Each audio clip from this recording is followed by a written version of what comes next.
cofondé Meetco, une application qui a réuni plus de 500 indépendants dans plus de 150 événements différents. Et voici tout ce que j'ai appris en 2 ans d'existence avec Meetco. La première chose, c'est qu'il faut s'adresser à un vrai problème qu'ont les gens, en tout cas un problème qui est dur, donc douloureux, urgent et reconnu. Nous, on ciblait la solitude de l'entrepreneur. Ça, c'était un réel problème, mais la problématique qu'on n'avait pas forcément perçue à l'époque, c'est est-ce que les gens étaient réellement prêts à payer pour ça, pour la solitude. Rien n'était moins sûr. Donc, si toi, tu veux t'adresser à quelqu'un, cible un vrai problème dur de tes prospects. Si tu n'as pas ça, le reste, ça sert à rien. Ça sert à rien d'aller prospecter, de proposer une offre, ou même de créer une offre, parce que tu vas pas résoudre un problème dur.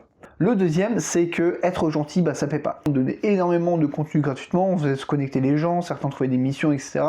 Le problème, c'est qu'au début, on avait du mal à faire payer. On y allait, on faisait, on organisait l'événement, c'était cool, les gens étaient contents, etc. Mais au moment de monétiser tout ça, c'était un peu plus compliqué. Donc le gratuit, quand tu débutes vraiment au tout début, ça peut être bien pour 1 ou 2 clients, mais à un moment donné, il faut savoir se tarifer, savoir proposer réellement ton offre au prix, à la valeur que tu apportes réellement à tes clients. Et troisième leçon que j'ai retenue, c'est qu'il ne faut jamais croire ce que te disent tes prospects. À un moment donné, tant que c'est pas fait, ça vaut rien. En fait, la parole, alors je crois que c'est une citation qui dit les écrits restent, les paroles s'envolent. Je croyais tout ce que tout le monde me disait, ouais, je vais te faire ci, je vais te faire ça, blablabla, et au final, il se passait rien. Et de même, tant que l'argent n'est pas sur ton compte, il ne s'est rien passé.